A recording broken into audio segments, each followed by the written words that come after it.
संपव स्वतःला. तुझ्यामुळे माझ्या या घराला लागलेला ग्रहण तरी संपेल. हरामखोर साला.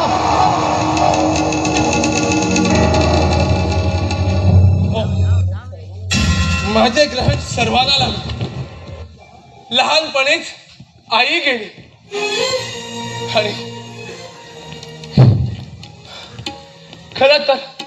खरं तर मी जन्माला येणं पाप असेल तर परमेश्वराने मला जन्माला तरी कशाला घातलं.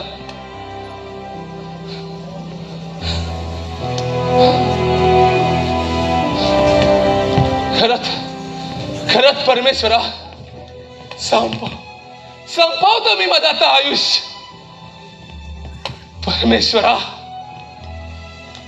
कशाला मला जन्माला घातलंच रे.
थांब शीतल, थांब.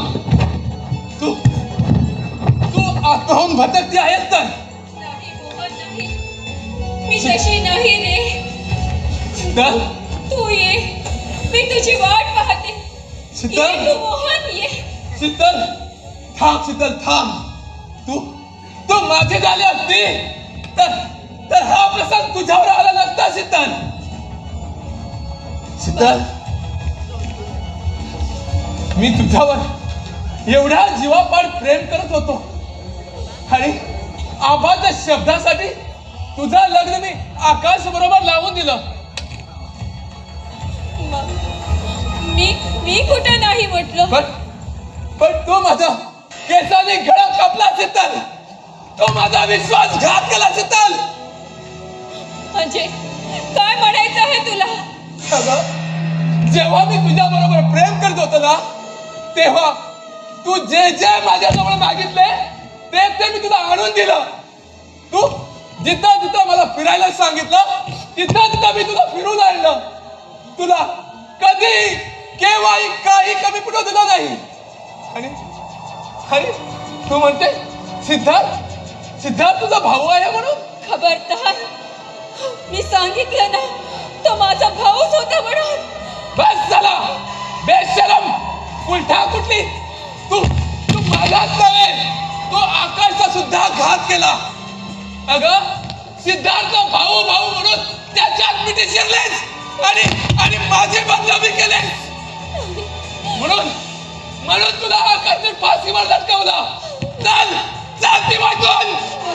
बेशरम, उलटा कुठली. कलंकिनी आहेस तू, कलंकिनी.